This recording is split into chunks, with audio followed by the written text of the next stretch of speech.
meet you. What's up? What's up? Hi. Hey, Ali. Hassan. Hi. Stephanie. Hassan, nice to meet you. Hi. Big boy. My man. How are you? Thank you. Oh my God. Okay. Yeah, I appreciate you. How would you like to appreciate me? What are you, crazy? You're amazing. You have to appreciate. Wow, we have a big. We both got big teams. How are you? No, nice to meet you. Yeah.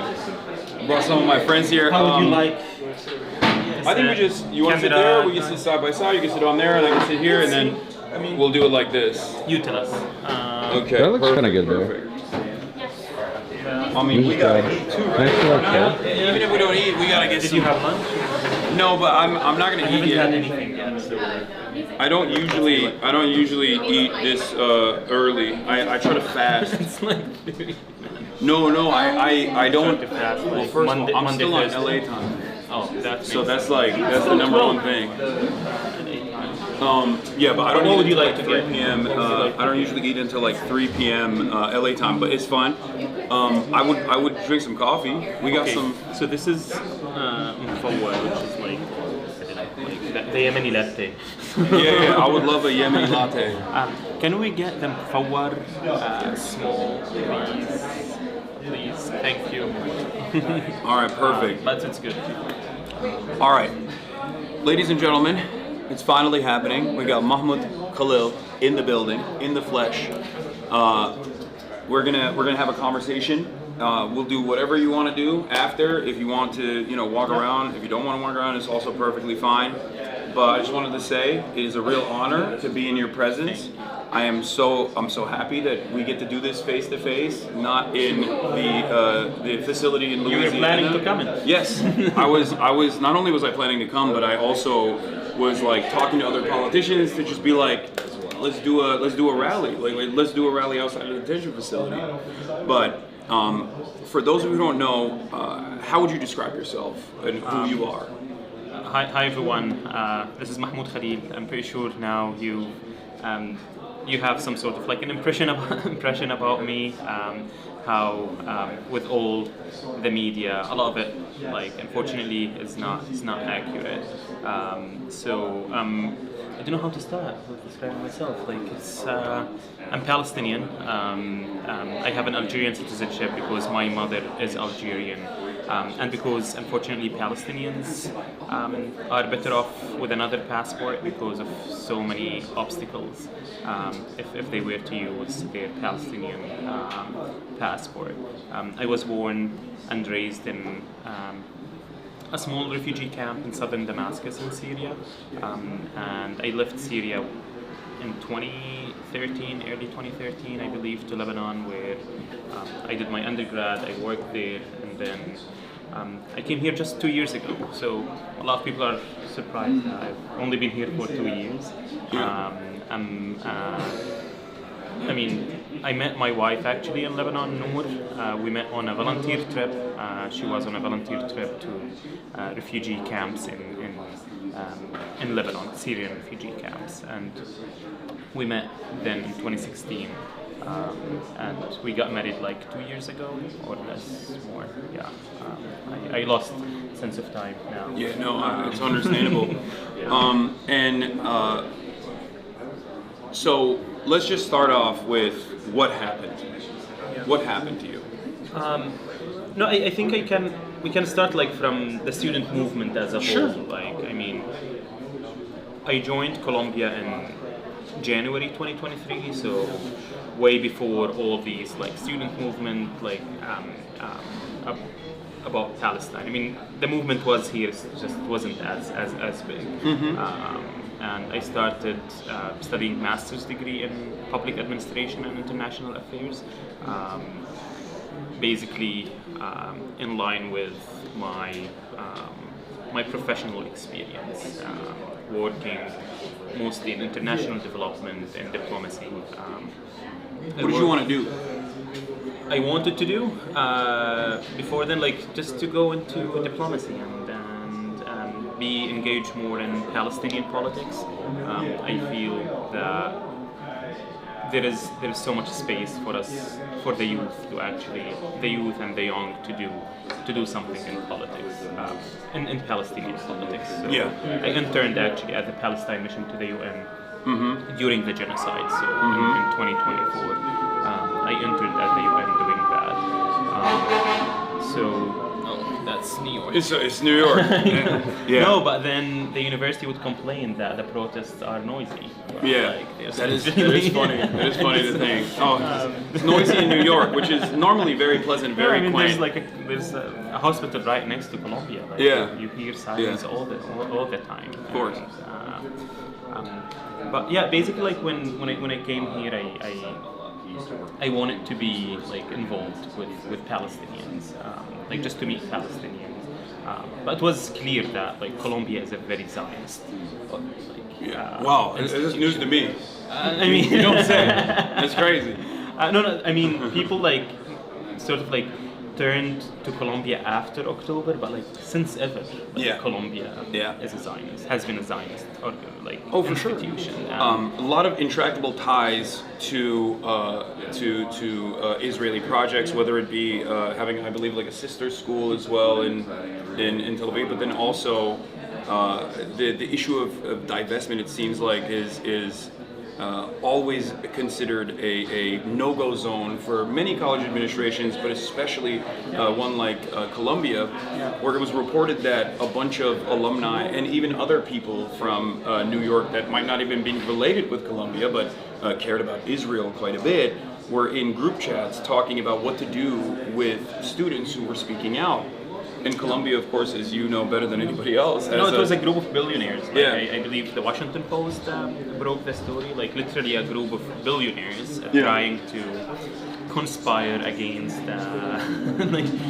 like kids. Like this is what I would say. Like like a lot of Yeah.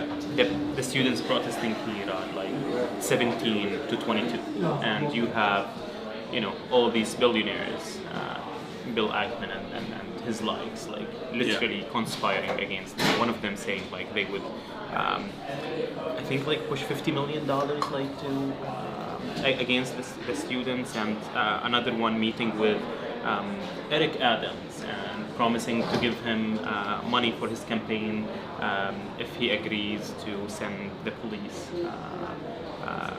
to campus. Counterterrorism unit. Yeah, and it's literally like, I mean, it's just like, it just gets to me, like you don't need all of that. It's now, kids with moral clarity, with a conscience. Absolutely, and very courageous. And actually, this is very good, like to mention, like now in the media they say like, oh, Mahmoud Khalil is the leader or a leader of the protest. And to be honest, like if you want to put me in that category of a leader, then at Columbia there's at least 500 leaders. Who have done way more courageous things than what I've done. Way more. Like I wouldn't, and one of the reasons I was at a point chosen to negotiate on behalf of these students, because I'm more pragmatic. Like I can meet you like in the middle, so sort of like we wanted that flexibility in negotiation, because like you want to have that. Thank you. Oh wow. Okay, thank you so much. Shukran. And this is a main thing. Like you have now a new generation who are unapologetic and basically they can see the truth in their eyes. Like no one needs to tell them like, oh, it's a complicated conflict. It's not what you think it is. But now like this new generation has awakened, and that basically, and this is where your question originally was like, what happened to me? Like the student movement pushed. I mean, what are you doing? It's too hot. This is not the right way. I have. You can wait 5 minutes. I have to. I have to. I'm sorry for that. They're having trouble hearing. Do we have? You wanna amplify the microphone a little Yeah. bit? Just press the. We can do that. There's probably a lot of background noise. That's why. No, we hear fine. No, it's fine. Oh, you got one guy. You got one guy. That's what happens. There's always that. That happens to me all the time, especially when it comes to audio. They are, I call them audio perverts. They're like, they got the $500 like $1,000 studio headsets in, and they're like locked in. They're like, I can hear your hair moving on your arm. What's going on? What's that about? It's a little low, but it's fine. Okay, well I think we increased it. So Yeah, let me know if that works. I mean, I don't want to shout all the time, but I had this with Zoran. The first time I ever had this was it Zoran. at Qahwa House? Or? No. Oh, We went to a bunch of different Yemeni coffee shops in Astoria. Okay. When Someone I came needs out. to do a study on Yemeni coffee shops. Someone needs to do a study on Yemeni people. I mean, some of the most they don't need studies. They are some of the most they're resilient. amazing. Yeah, they're I love amazing. them. I love them so much. Oh, it's blown out. It's too much. It's too much. Now they're in unison saying, "Put the noise gate back on." It's blown out. Test. Okay. 1, 2. Did you turn it back down? I turned it off. Yeah. Okay. Oh, you turned it off. The noise gate thing. Shots of it's fine now. Okay. Sure. All right. Yeah, I mean, this takes me to your question around like the courage and the extent of the student movement pushed the administration to do things as fascist as they did to me. Yeah. Literally sending plainclothes agents without any identification. Going back to like 1950 something, 52, Yeah. like finding that like small So law. let's start there. How did you feel? Like, what was going on in your mind when you had masked agents? So they were not masked, just to be honest. Or okay, well, Yeah. did they identify no, themselves? they did not. So they were literally plain clothes. So like plainclothes, Right. random plainclothes people coming into where you live. Because I remember seeing the video that your wife shot, and it was harrowing. But how did it feel in the moment? So I was basically at that point, like I had been targeted by smear campaign doxing online for like almost two weeks. It was very coordinated. Oh, yeah. You're in there? Oh Okay. yeah, I know all about that. Wall of Fame. Yeah. So basically, like I mean, it was like very coordinated. Every day, like the same tweet. I don't know, like 10 times with the same information about me. So I was expecting something like you have all these like Zionists mentioning Rubio and mentioning DHS, ICE, and all that stuff. But I was like, to me, like maybe they will visit me, like talk a little bit, then they would figure out that this is all bullshit. Like there's nothing against you. You did not say what they're accusing you of saying. But even if you said it, it's First Amendment. Yeah, it's exactly. But the bigger part was like I'm a green card holder. Like I'm not a student. So when they came and they tell me like, oh, your student visa has been revoked, and they looked at me, I was like, I don't have a visa. Like, what are you talking about? And he got so confused that It's easy to confuse them, I think. They're usually confused. Yeah, but they don't very care. confused like, all they the don't time. Care. They don't have to do anything to get you in trouble. And then like my wife Noor got the green card. They saw the green card, got more confused. So she brought out the green card. Yeah, we brought the green card. We're like, this is my green card. Like, what visa you're talking about? And then they talked to their superior and telling them like, bring him anyway. So at that point, I was mostly concerned, to be honest, about Noor. Like about my what would happen to me. I wasn't as concerned because I knew I did nothing. And the fact that they mentioned the visa thing, I was like it's maybe we'll go to the office. They will see that they literally had it all wrong, and they would be out. But I was mostly concerned about Noor because the last thing they said to her was, if you don't separate from Mahmoud, we will arrest you. and she was 8 months pregnant. Yeah. So that's the one thing that I was actually worried about for the next 30 hours, because imagine, I mean, I was kidnapped at 8 p.m., 8:30 p.m., and I talked on Saturday, and I waited until like Monday, 7 in the morning to have my first phone call. Yeah. So for 36 hours or more, hours, I did not have any opportunity to talk to the outside world. Yeah. They took me from. I mean, usually I'm chill. I'm not sure if the video showed. Like, I'm usually chill with. You look super cool. Yeah, I mean, because I did nothing. Like, why would Yeah. they be No, I understand, worried? yeah. You know, like, and I was so chill, and it's fine. I mean, because I'm also used to getting. These secondary investigation, like at the Yeah. border, like Of course. most of the times when I come in here, like I would go to have a 30-minute interrogation with an officer. So I'm used to that. Like I'm totally. Have you ever done a DHS trip where you send a petition to the Department of Homeland Security and they legally have to tell you like why they stopped you, but they can give you. I mean, I did that when I got detained. Yeah. What did they tell you? Nothing. They took I had a global entry, which I thought was already interesting because I didn't even think I would be able to get it. Yeah. But then I got it, and then they took it away from me without telling me why. And I mean, I still have the card. Your name is Hasan. Yeah, I still have the card, and when I got detained, I did that DHS trip thing, and they were like, "Yeah, sorry, it's just, it's gonna keep happening," pretty much. Yeah, because they can. Because for Yeah. them, they can do whatever they want, and this is what should scare everyone. Like, not immigrants, not those like undocumented or not citizens. Like even citizens should be scared. Of course. Of this.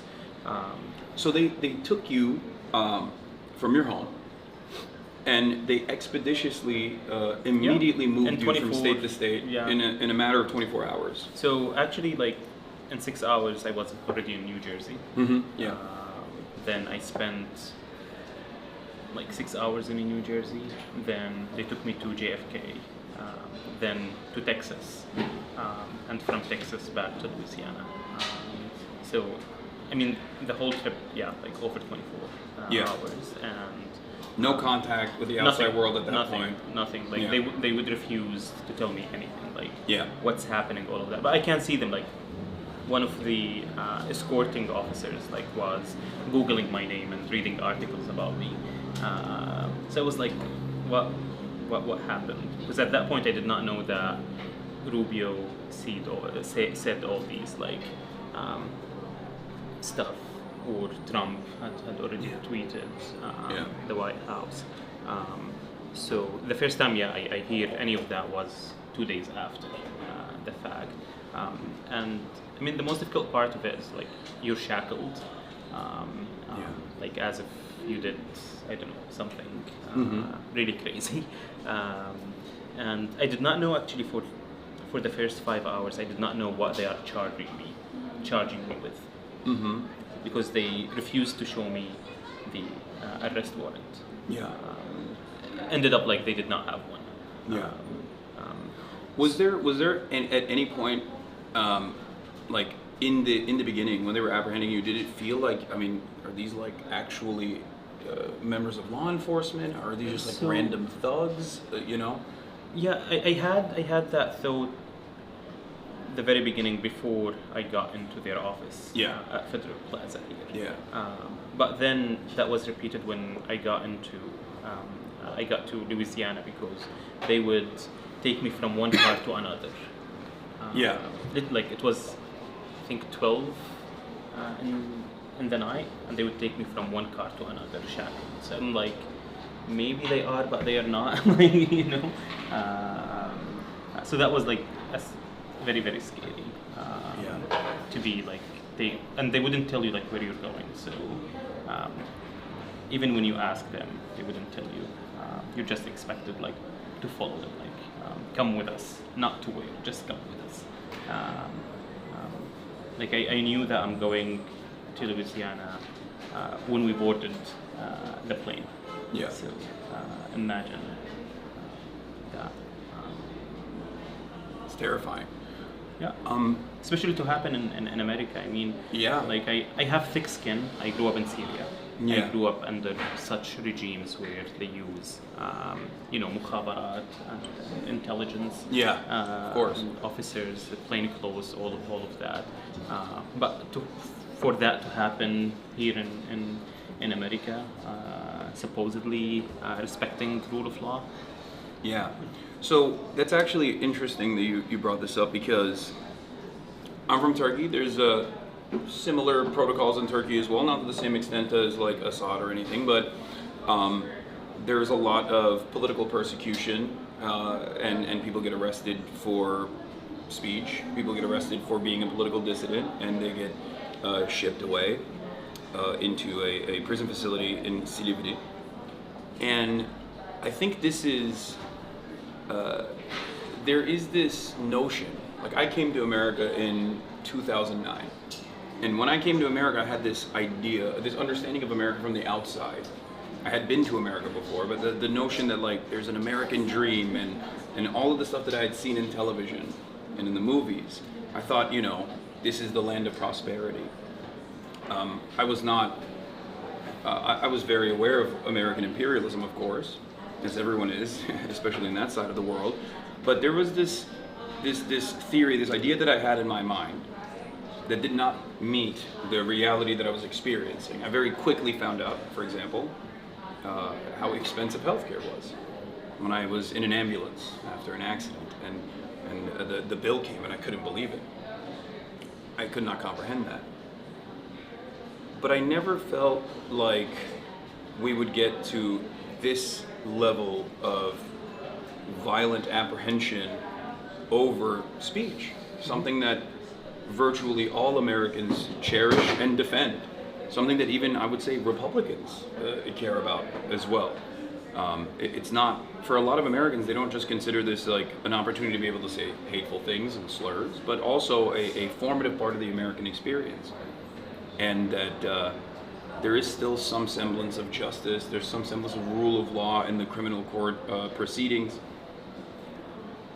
Do you feel like your attitude has shifted now that this happened to you? Yeah, I mean, I absolutely had a similar impression and understanding of what America is before. Yeah. I mean, there's always the Palestine exception, though. Of course. Like that's.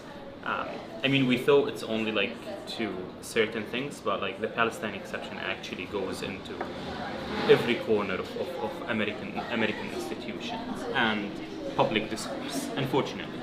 But yeah, like I wouldn't absolutely like thought that they would go this low to prosecute speech, like political speech, not even like because they can accuse you of like speech instigating for violence, Yeah. all of that. But they did not even do that. Like they said, it's basically about my speech. Yeah. For Palestine, and this goes like how, and I think I connect it in my mind to how strong the student movement, but also the Palestine movement as a whole in this country, that would push the establishment to come up with fascist policies to curb this speech. Yeah. And I mean, maybe this is the first big test of American democracy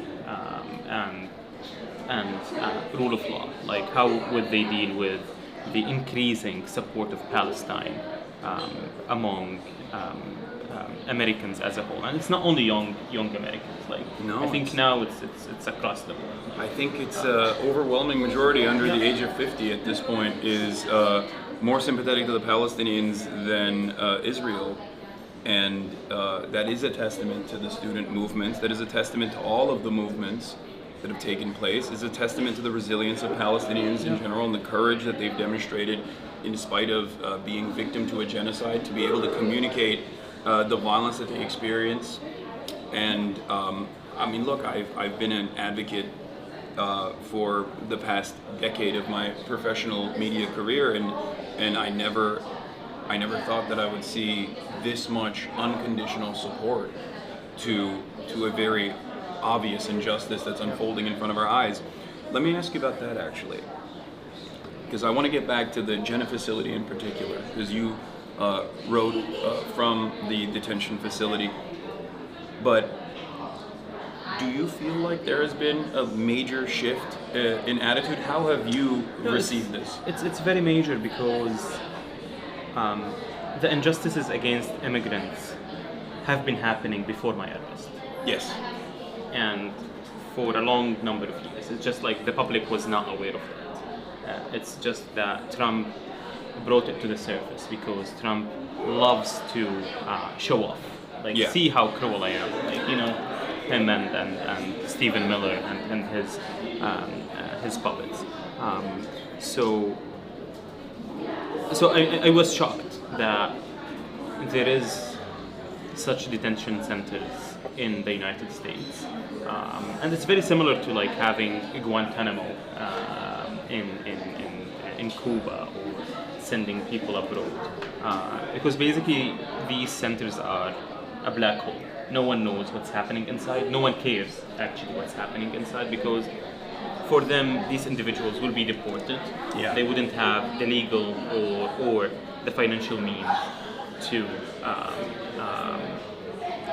sue us, or to actually challenge the detention in court. And Congress members also don't care, because these are not citizens. Who cares about them? Yeah. Who cares about them? But it's literally like inside Gina. If you want to work in the kitchen, you get I think $4 a day. So it's like, I don't know, $50 an hour. Yeah. It's literally slavery. Like, Yeah. that's how these private prisons are making profit. And I'm not sure if people actually know that every detainee costs the government inside like $140 every day. Yeah. So the government is paying $140 for every detainee. To a private corporation, to a for-profit prison. Exactly, just to make money out of. Yeah. That's why you see And they now. have quotas too. Like for-profit prisons that get these federal contracts, these government contracts, also have a quota system as well. There's been plenty of issues where there are some judges that have even been arrested for just sending people willy-nilly to the prison system in an effort to make sure that they're like at least putting the beds to use. And this makes also why, I mean, there's two questions why they sent me to Louisiana. Yeah. I mean, there are ICE detentions here in New Jersey and in New York. So there's the question why they sent me to Louisiana, because the detention is literally in the middle of nowhere. Yeah. In the middle of a swamp, like no one can reach you. I mean, when my lawyers wanted to visit, it took them like half a day just to arrive in Louisiana. But also because there are so many empty prisons there that they wanted to utilize for immigration enforcement, and which is the more important in my case, because they sent me to Louisiana because they can guarantee the outcome of that legal system. Yeah. So people think like immigration courts are an actual court of justice. It's not. It's just an office. Yeah. And it's also a part of the executive, so Exactly. it's not. It doesn't operate as an independent judiciary. Absolutely not. And It works in line with that the was clear. administration. It was clear in my hearings. Like we would present like so many evidence that what the government is presenting is totally wrong, but then the judge says no. Yeah. As simple as that. Like you feel like it's a reality show or a sitcom actually, like more accurate. And I feel like now the American public, when they look at this moment, 20 years from now, it would be like very disgraceful Yeah. moment that what's happening to immigrants. And like I'm a bureaucrat. Like I spend time being like a government employee in my life. I understand why governments want to enforce immigration policies, all of that. But what's happening now is the immigration policies are being enforced in a cruel way, just to punish, just to be supremacist, just to be that we deserve to be here more than you do. Yeah. Just to. It's a way to appease the sometimes violent and racist fantasies of a select few in the base, because these are not broadly popular ideas. As a matter of fact, the attitude towards immigration has shifted dramatically back to a space where people are repulsed by the Trump administration's ICE raids wherever they happen. And the more frequently that they happen, the more people see militarized Gestapo coming in and arresting their neighbors, the more angry they get, the more resentful that they get. And now the attitude has swung dramatically in the opposite direction, more than ever before. But that's why, like, you should abolish ICE. Like, Oh, for sure. You shouldn't have like half measures like around ICE. Like ICE should be abolished. Yeah. Because It's a relatively new agency. A lot of people Yeah, forget yeah. it's a post 9/11 invention. Exactly. The Department of Homeland Security, people think is has been around. It's about 20 years old now. Yeah. 2004, I think it was created. But also now, like ICE is acting as armed militia for Trump. Yeah. Literally armed militia. That's why now they have a budget of an army. Yeah. To do things without a warrant, without anything, because unfortunately, like they did not like the American public historically did not care about immigration policies, laws, all of that. So it was always controlled by the executive, and that's why everything bad is happening through the immigration process. I mean, there's a lot of things bad happening somewhere. In general, yeah, but yes, immigration enforcement is used as the primary mechanism to advance the wishes of the administration, no matter how cruel, no matter how ridiculous they may be. Given the way that immigration enforcement has operated in this country in perpetuity, they have there's a severe lack of legal limitations. Like a police officer can't do a warrantless search and seizure, but technically ICE, in the way that they operate, are in a legal gray area. Technically, They can. I mean, Yeah. they literally broke into my building. Yeah, exactly. They broke into my building, and yeah, they got away with it because in ICE, like they can just follow someone into the building. Yeah, well, cops do that too sometimes, but But also they cannot show a warrant arrest warrant. Like it's just bizarre to have, and they don't have body cams. yeah, So like, and they are law enforcement agency. They don't even have the body Yeah. cam. So they act in total impunity. And that's why they're getting away of all these outrageous like conducts and incidents that's been happening. So, talk to me more about the Jenna facility. You say, how do you say it? I think Gina. Yeah, but you say it like it's a facility. You say it in like almost Arabic. You say Jenna. Gina. Yeah, Gina. Gina. Gina facility. How did you spend your days there? I mean, I was spending like my time with over 70 men in the same dorm. Like, not that I have like my own room or cell. No, like the 70 people are over 70. Like I say, like it's at a minimum 70, more than 70 in this dorm, and I mean, you'd spend your time mostly like listening to people's stories. A more just heart-wrenching story after another. That was like a big part of my day, because time really passes very, very, very slow when you're on the inside. And if it's a weekend, it's like literally torture. Because on the weekend, like there's nothing happening, things move slowly. So there's, I mean, just talking to people.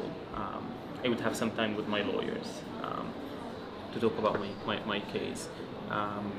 and basically supporting other detainees with their letters, motions. A lot of them, they don't have lawyers. They don't know what kind of rights they have. Um, so I would have, like every day, an hour or two just talking to people about their cases, writing, drafting on their behalf, requests to ICE. Because the level of, because when you get there, no one tells you what your rights are, like, or if you have rights. I mean, technically you're supposed to have And rights. they do, yeah. Yeah, no, they do. I mean, even a court, but no one tells you that, and Yeah. no one is enforcing that you Yeah. have a right.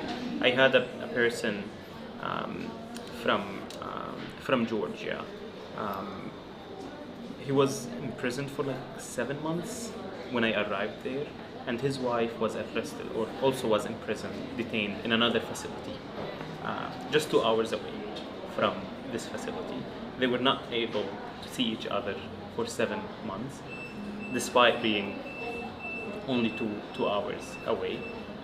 But also, they never had a direct phone call with each other. So what would happen, he would call his sister, and she would call his sister, and then they would have the three-way sort of like phone call. But then I was like, but you have the right to request from ICE that they should facilitate a direct call. Yeah. So I helped him with that one, So he every week he would get an hour to talk to his wife. And this is one of like the very few incidents. But people would come to ask me with really difficult situations. Like someone came telling me, showing me like documents. He's like, he has just arrived to the facility. So he showed me the documents, and he told me like, I haven't talked to my lawyer. What are these documents? So I read them. He signed on his deportation. I told him like, this is your deportation. Yeah, that's like, a very common. No one told me about that. Very common tactic is you're getting them to sign a piece of paper without telling them it's a self-deportation order. Did you know that it's your deportation order? He's like, no. They told me like I have to sign it in order to transfer me to Gina. And then 2 days later, he was deported to Guatemala. And he has a U.S. daughter here, so he did not even get the chance to see a lawyer to challenge that, any of that. So this is just one of the stories. So many stories. Like it's really crazy what's happening on the inside. But the Trump administration is trying to paint everyone inside as a criminal. Yeah. Despite the fact that actually they are not, like they did nothing wrong. When they crossed the border, they crossed it when it was open. Yeah. They had whether CPP or not, but even if they were here illegally or whatever they want to call it, they are in a process to fix their documents on the outside. But ICE brought them from their court hearings. I met really like incredible number of people like who were taken from their court hearings, or for a stop sign. Like when I I think last week or the week before, I learned about a case where I think it made it to the news that a girl was arrested, was put into deportation because of a stop sign. Like the police stopped her for that. But like on the inside, there's so many of these cases. Like someone who would, people that have been here for 15 years, they have a trespass from 10 years ago. Even things that otherwise would have been expunged at this process. People that have paperwork issues. But like you said, most of these people, the people that the Trump administration is going after, despite the fact that they claimed, they made a big show of this, like there's a massive amount of criminals internally inside of America that are just like doing heinous crimes with regular frequency. They have a quota, like, you know, when they have the quota of exactly. 3,000 people, and then Exactly. every other day they tell you, today we apprehended this killer or whatever. Yeah. But it's like 1 out of 3,000. Yeah, So- and the so they person that wanna they pay- apprehend is not actually the person that they apprehend. If they've done a crime, they're They go to already the in the criminals, system. Yeah, exactly. they go to the prison. Chat. For those of you who don't understand this process, there are people who have done crimes as non-citizens in this country. Okay, of course, everyone is capable of crime. Non-citizens, of course, are responsible for an unimaginably small share of the crime that takes place on U.S. soil, especially as opposed to documented and natural-born U.S. citizens. Right? They do less crime per capita than documented and natural-born U.S. citizens. And when an undocumented person does a crime, especially like a violent crime, they do not get released. They go through the system, they get properly prosecuted, charged, convicted, and then they're in the prison system. Or sometimes they're even deported, depending on what they've done. What the Trump administration is doing now, in an effort to boost their numbers, in an effort to make it seem like they're actually doing this like massive deportation scheme to appease these racist monsters in the base, is to go after people who are collaborating with ICE. Because there are a lot of people whose status is deliberately kept in limbo, in legal limbo. And those people are actually checking in with ICE with regular frequency. They know exactly where they live, they know who their children are, they know where they work. And then ICE will go to the immigration courts that get their direct orders from the Trump administration to basically either create like this paperwork issue, or to deny continuing their immigration applications. ICE knows this. That's why they wait at the courtrooms, and they kidnap them from the courtrooms. And this really like goes into the base of what a legal system is. Like Yeah. if now people cannot trust the court, they cannot trust that, because sometimes you're in a position where if I don't go to the ICE check-in, or if I don't go to my court hearing, then ICE will come and take me. But if I go, also ICE will come and take me. Yeah. So should I run, or what should I do? Exactly. So This is the reason why they confidence have in the sanctuary system. cities. Yeah. The reason why sanctuary cities were first created and were actually like law enforcement was on board with sanctuary cities originally is because they wanted cooperation from law enforcement. And if there's like real fears that law enforcement will immediately direct you back to INS at the time or ICE after, then they would not cooperate. So when crimes happened in neighborhoods with like higher percentage of undocumented people, then they could get no witnesses, they could get no collaboration from law enforcement, and this became a major problem. If people don't trust the system because they feel like the system is actually there to capture them now. Yeah, but that's what they want. They want to push you into being a criminal. Yeah. They want to push you into not going to your court, not going Yeah. to your ICE check-in, so that now they have an excuse Yeah. to actually come after you. So they are manufacturing criminals. Like Yeah. if we want to call it, it's not a crime, but Yeah. like if we want to call it that way. Especially when the alternative solution is one that is way more popular than mass deportation, way less costly than mass deportation, where you just document these people, you expedite the process of paperwork, and that they can just work and even pay more taxes than they already currently do. And it's just a system of And cruelty. I did for- not meet a person who was not working. Like Yeah. I did not meet a single one Yeah. that was not actually like, who's not their U.S. Employer is the sponsor of them, or actually like paying for their lawyer. Yeah. Like I think I literally don't remember seeing someone who was not like actually like Yeah. working. Would they grab them from their place at work for the most part? It's a heinous system, and that's one aspect of the immigration enforcement. But the other aspect of the immigration enforcement that we've seen with your case in particular was also a direct violation of the First Amendment. So they basically weaponize the immigration system to suppress speech and freedom of speech. Because as you said, like if I did a crime, if I committed a crime, they would have taken me to the criminal Criminal system. court system, yeah. Exactly, but because they did not do that. Like Yeah. nothing that I did was a crime in any way. They weaponized the immigration system toward that, and it's not happening to me alone. Like it's still happening now to others, whether it's about Palestine, whether those who are speaking up against the draconian immigration policies. So it happened in the past, and it's continuing to happen now. One of the most insidious ways that this administration, I've talked to a lot of other journalist friends of mine about this as well, because I got detained by Customs and Border Patrol coming back into the country.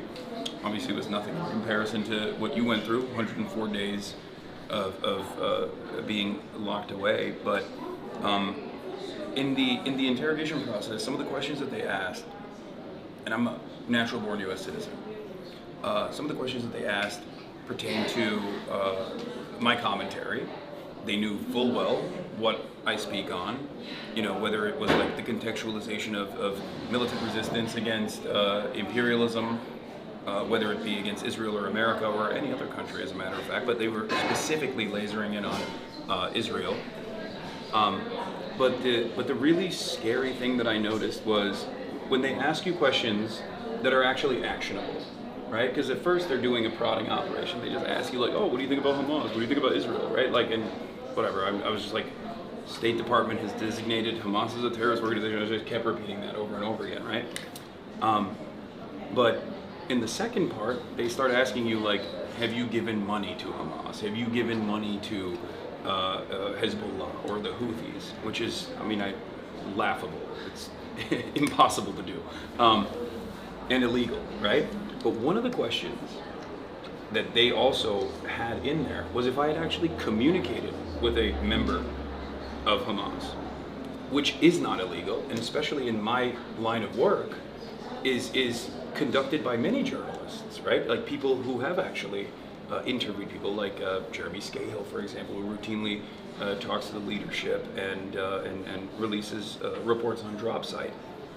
And I think that there's always been an attempt by every single administration, Republican and Democrat alike, to muddy the waters between material support for a terrorist organization, which means like, offering training, logistics, direct money, arms, things like that. Or that's what constitutes material support, technically, in the eyes of the law. And I think now, I believe there was a case where lawyers were considered to be offering material support a couple years ago, and now they're trying to push it past the limit where speech could constitute material support, which directly contradicts the First Amendment protections that every citizen and non-citizen alike is supposed to have by this administration. Yeah. It's all just like to suppress speech, it's all to because they're also trying to mud the water between what's a pro-Hamas and pro-Palestine. What is an anti-Zionist and anti-Semite. They're trying to conflate between all of this, so it's easier for them to come after you just for the speech and the thoughts that you believe in. It's literally like they are policing our thoughts, policing our speech, so that they police the way we live, because they're control freaks. Like they want to control you in every aspect.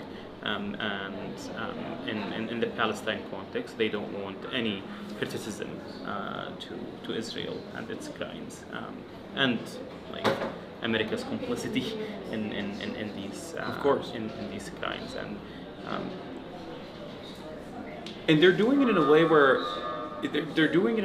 where they're clearly overstepping previous boundaries. It's unpopular, it's broadly unpopular, and the very reason why they're doing it is because discourse has shifted. This is what I was trying to ask you about. Like, do you feel like on the Palestinian plight, do you feel like you ever thought that it would get to a point where regular people on the street, especially over a certain age, white people, people named Deborah and Barbara, being like, oh yeah, free Palestine? I always believed in that because I know that it's a righteous cause. It's not like a gray area. It's not complicated. You're a more optimistic person than me. No, I was always. That's why they were trying to push all that money into their propaganda. Of course. That's why it was easier for them to send me to Louisiana than actually discuss what I'm talking about. Yeah. Like, than actually talking about what an intifada is, what talking about like divestment from Israeli companies and institutions, what apartheid is. So it was for them easier to cancel me than actually engage in the speech, and that's what's happening right now. But I always had that belief. Like I spent a few years of my life focusing on non-Palestinian literature, non-Palestinian history. Like I read, like books from very Zionist authors. I read books from Morris? No, I mean there's Ari Shafet. Okay. So just like to learn about their perspective, how they see it, and I thought that would change. Like maybe they have something right, Like I was like, let me explore that.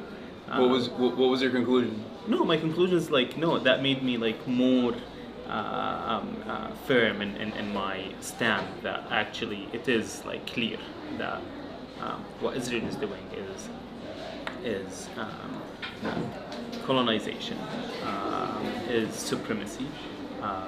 And I'm not going into apartheid because apartheid and it's all like part of the the base, which is like you're talking about the root cause, exactly. the ideology of Zionism, exactly, which is a ethno-religious supremacist ideology that requires the extermination of the population that is not in the in-group. Yeah, no, I mean I went into like talking with like into these threads talking to Zionists around like what Zionism is, because for them, you hear that like, oh, Zionism is self-determination of the Jewish people, which is okay, great. Like I support self-determination to any people around the world.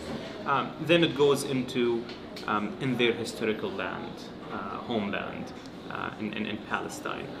But then here you think, okay, but this is happening at the expense of the native or the indigenous population in Palestine, because the fact that God somehow promised you a land like doesn't make you actually like deserving like the land, because I don't know, because you can argue, I don't know, like Jesus was Jewish, so you can argue that Christians can claim Palestine. Don't give them ideas, bro. No, I mean they already have them. I mean that goes into the core of Mike Huckabee just heard exactly. you. He's like that's my guy. That's the core of it, and but this is the reality, and it goes beyond that. Like I don't know, they were in the land like 3,000 years ago.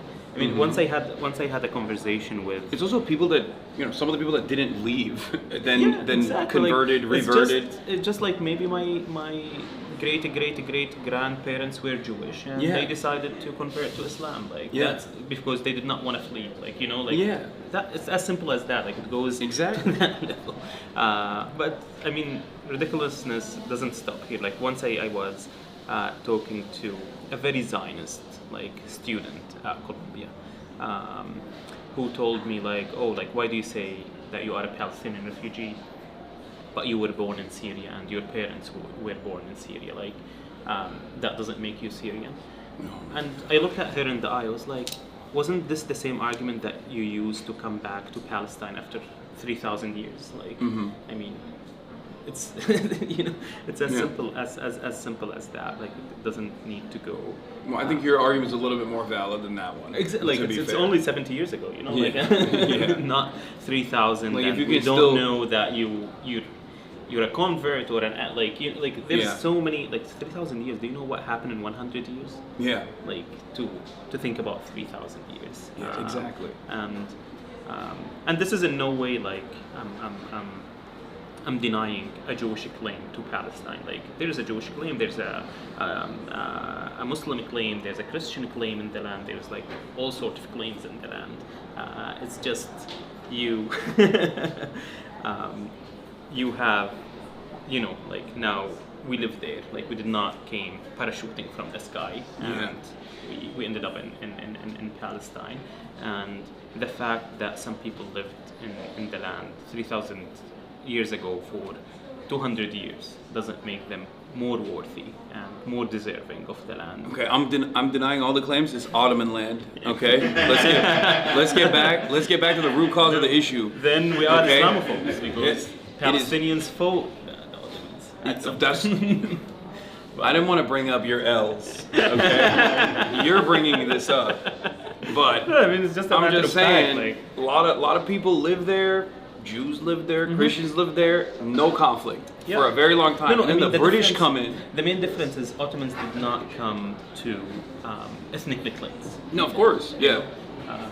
كيف they did not in no way try to alter the population there. Yeah. The Ottomans were caring about like just give me my taxes. Yeah. Do whatever you want Exactly. with this land. But still, like I'm saying that like Palestinians also fought the Ottomans. They fought the British. Yeah. And now they're fighting the Israelis. Yeah. And that goes into, now whenever you mention the word Palestine, and if you support Palestine, they would automatically say, "Oh, you're anti-Semite." But like, I mean, Yeah. were we like an Islamophobe back then?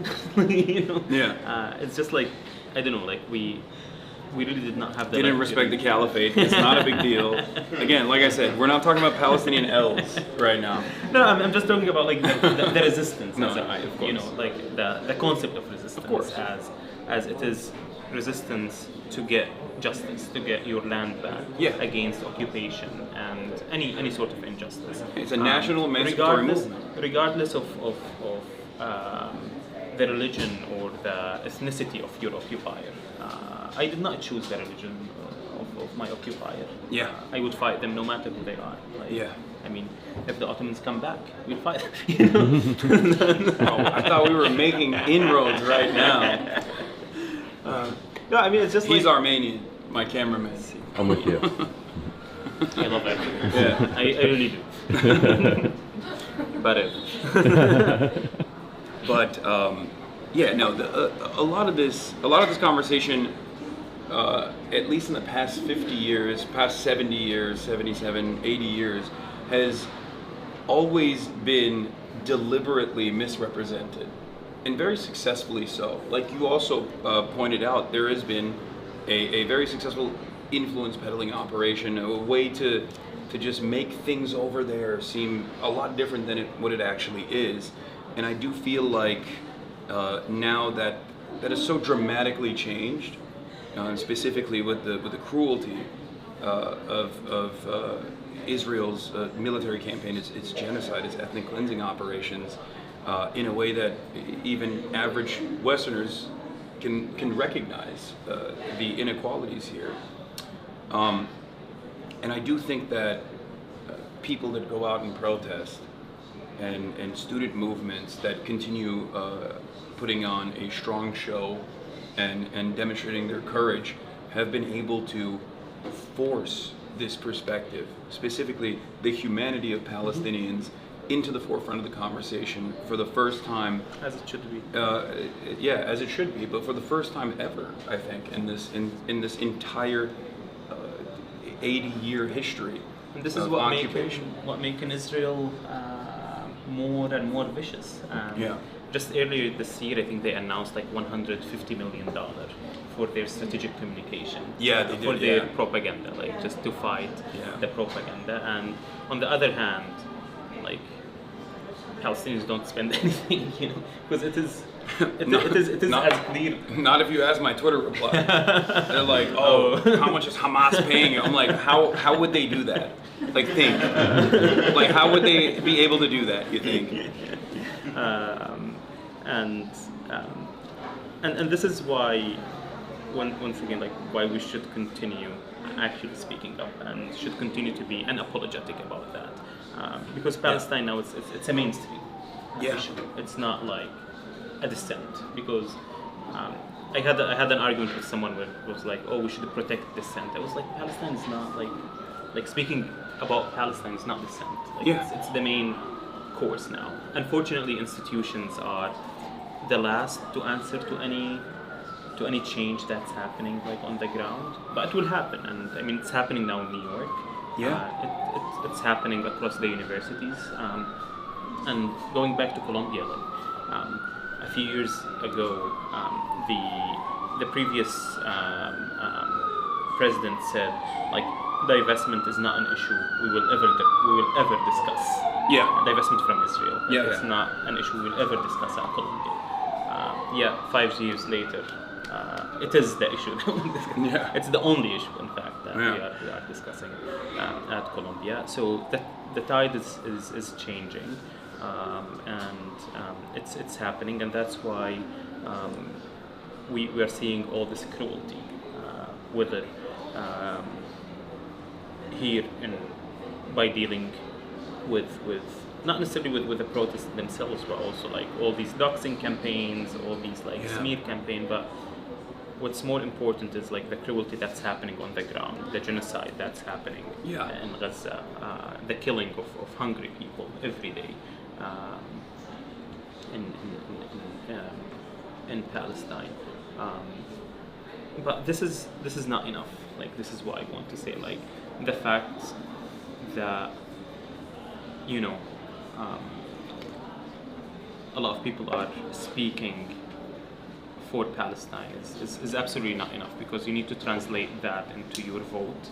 You need to translate that into actually where you put your money, and the way you speak about Palestine, and actually standing up like firmly against all this like disinformation and propaganda, Israeli propaganda.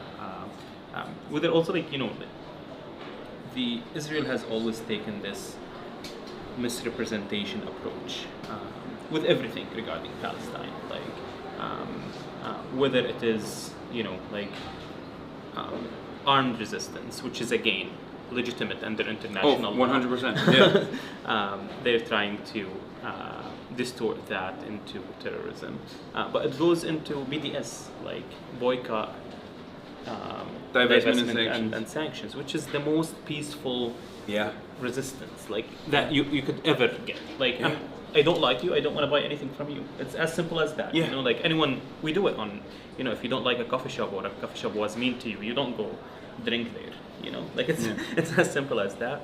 Israel. But if it's a business with ties to Israel, that's anti-Semitic and illegal, as a matter of fact, in like 30 plus states. Because this is what Israel is trying to do. They're trying to do. Oh, this is economic anti-Semitism. This is diplomatic anti-Semitism. And they're trying to just like weaponize anti-Semitism in a way, just to protect their crimes, and to continue kill people. And it goes into the chants that we're chanting, or the students are chanting right now. Like now the media is mad about globalized intifada, or they can't even like pronounce it right. They say enchilada, infitada. Like, I mean, just get it. I'm angry, but I don't know what I'm angry about. I get can't it say right. it. And from the river to the sea, and this is all in the same effort of misrepresenting any Palestinian, anything Palestinian, of course, whether it's politics, chant, anything. Legitimate right to armed resistance, illegal right to armed resistance, illegal terrorism, economic pressure, illegal anti-Semitism, even using your speech, as you said, to say that uprisings are a necessity against this wholly illegal enterprise. Also, anti-Semitism should be illegal. Hasn't become illegal yet, but they're trying. They don't care about like the meaning of these chants. Like when you say globalized intifada, like I mean, intifada is an uprising. You can go to the history of because they say, oh, it's this uprising, but like in the Palestinian context, it was actually a call to kill the Jews. But like when you look at the facts, the first intifada was entirely peaceful. In fact, 1,000 Palestinians were killed by Israel.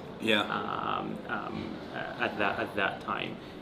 Similarly, in the second intifada, where they say like it's more violent. Yes, it was more violent. But at the same time, 3,000 Palestinian civilians were killed at the end of it, compared, I think, like to about 500 or 700 Israeli civilians. So even these like basic facts, they're trying to get them distorted, just to shut your speech. The same with from the river to the sea. Like the list can go on and on, but like for them, anything that's remotely supporting Palestine should be penalized, Yeah. should be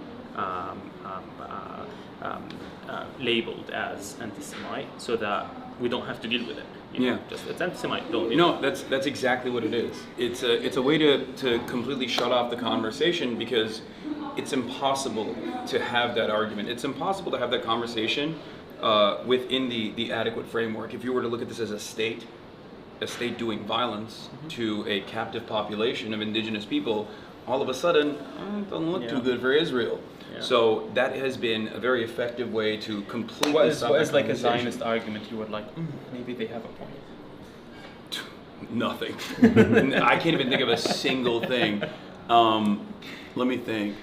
Noah, you got one? What? You got a Zionist argument that you think is don't show other people in the sorry The Zionist argument that what? that you think holds weight, like that you think was like good No. ever, that made you go damn. Damn. But like you can steal like man. the classic ones, one that like they're trying to. Oh, you can show them. Okay. One that they're like trying to operationalize now, right? Is like, oh well, there's so many Arab countries. Why don't they all just go there? 50 states in the United States. Yeah. Take them one, give them one. Let's New Mexico. Done. Sold. Yeah, Idaho. all bizarre. A lot of Yeah, white people yeah, there. to me. Wait, let me check the bag real quick, but you keep going. Yeah. So in the context of, I want to talk a little bit about Zoran, Yeah. because we just talked about Intifada. This is the line that they're trying to use against. This is the line that they're trying to use against Zoran. Sorry. No, I got it. Don't worry. This is how it was at the DNC. Just. No, to me it's just like go research. Like don't listen to me. Like now I gave you like a definition of what intifada, but don't listen to me. Go research your intifada and make your own decision. Like that's what I want people to do. Like just to research and learn. Yeah. No, but the reason why I was bringing that up is because with Zoran, they tried to also do this thing where they were like, globalize the. He said globalize the Intifada is language that he doesn't use specifically, but that he will not condemn. He will not police speech. And don't on. use it either. Like just to be clear, it's just not because. No, I to get me- why. I get why everyone I talked to said you were very. No. nice. I don't use it just because, like, to me, my goal at Colombia is to get it to divest. Yeah. But I can see why people can use it, and I understand why. It's globalizing the solidarity around the world. Exactly. Like that call for uprising against all systems of injustice. Yeah, of course. It's as simple as it's as simple as that. Like I don't use it because I don't use it. Like because Yeah. that's it. But like that doesn't mean it's wrong. Yeah. So what I was gonna say is, so Zoran in an interview was asked this question, and this was used as a line of attack against him, which of course failed. He won the Democratic primary handily, which again, never thought I would see the day, but fantastic. And he said something in retort where he was like, this is just an Arabic word, and people are just scared of this Arabic word, but it just means uprising. The Holocaust Museum used to, in their Arabic translation, would say Warsaw Ghetto Intifada. Exactly, Intifada to Warsaw. Yeah. That's what we say in Arabic. And then the Holocaust Museum actually, due to the pressure that they got from Zionist groups, changed it. You know what they changed it to? Muqawama. Resistance. Which is, of course, for those of you who don't know, this is a fun fact for you. Hamas is an acronym. It's was it Harakat al-Muqawama al-Islamiyya. So they changed it to a more militant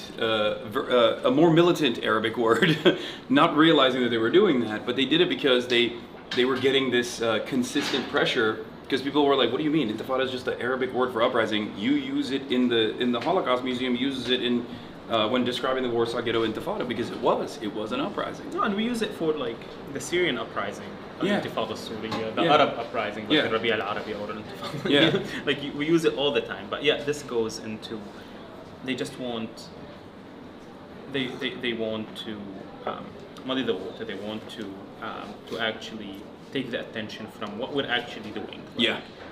In terms of like what we are calling for. and just go spend time trying to justify language, because I don't see chance killing people. I see U.S. bombs killing Yeah. people. That's what we should care about right now. What we should focus on right now, even if that was like, what do they say, like offensive or Which it's not. Which is not, but would they call? But even if it was, yeah, exactly. Even if it was, it's ridiculous. I mean, let's solve this. Like the genocide that's happening. That like, just this week, hundreds of Palestinians were killed, waiting for food. Rather than just like focusing on globalized intifada, let's focus on the billions of dollars that the U.S. is investing in not investing, actually funding, giving them away to Israel. 70%. 70% of all offensive and defensive weapons that Israel has used since October 7 has been given to Israel by the United States of America. Yeah. It's my tax dollars, your tax dollars that are going to this. Yeah. The same with Colombia, like all the money, the tuition fees that we pay, it's being invested. Part of it is being invested in weapon manufacturers because they want to profit from war and from genocide, and this is what we should care about, not like globalized intifada and from the river to the sea. It's bizarre, like, to me. Yeah, it's very selfish. It's very self-interested. Like what happens on college campuses becoming a primary focus, becoming a major concern by the media. Always pissed me off. It always rubbed me the wrong way. I visited the encampments at UCLA. I talked to the people in Colombia as well. I interviewed them. But in my visits, I saw that this was some of the best protest movements, some of the best organized protest movements I've ever seen in terms of messaging discipline, in terms of having like protest marshals, making sure that like infiltrators or agitators were not allowed to. And yet they were painted as violent, creating intimidating environment for Jewish students. Yet, like if you think about it, these students took a lawn. Like the lawn was literally like isolated from everything. Yeah. So like it can't get any less disruptive than that. Yeah. Yet you had Zionists, provocateurs coming, like literally coming, like filming people inside their tents. To dox them. No, not even that. Just to get a reaction, so they can have a 30-second video. Yeah. They post it on Twitter to say, look, these they are excluding Jewish students. Yeah. Yet Jewish students were literally like a big part of it. They had like a whole section, Jewish students, where they would host the Shabbat dinners, everything like in that. Like, and even these same students who claim they had safety concerns, like they would come and eat from the food in the encampment. Yeah. Like they had that audacity, like to do that. And, and if you look at it, like especially at Colombia, because I had more, knowledge about it, and I was there. The de-escalators that were there, like students would have like a training for de-escalation because they don't want to create any problems. Like, what we are protesting is Colombia's complicity in the genocide. We're not protesting against anyone, like any student, no matter who you are.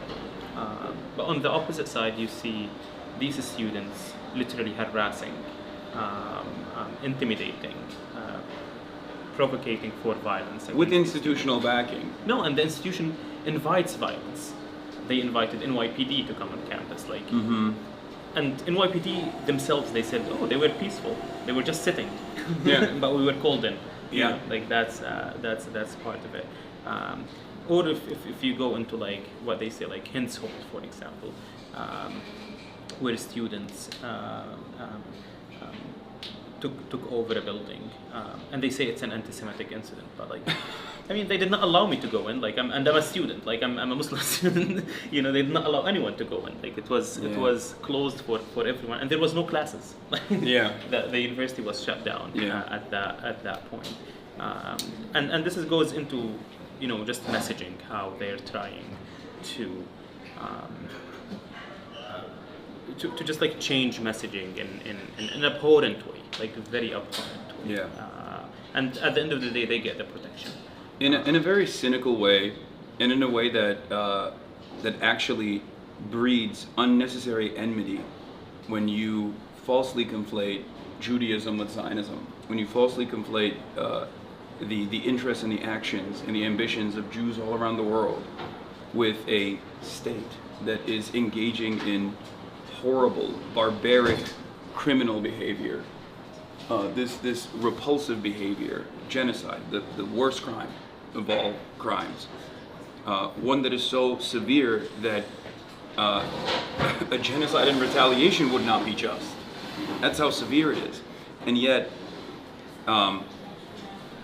even now, to this day, it feels like there are a lot of older people who think that this conflation is still successful when it's not, and it's actually a dangerous one that creates unnecessary tension against Jews in general. Yeah, absolutely. And what's being done in the name of the Jewish people is the scariest thing that would actually increase anti-Semitism.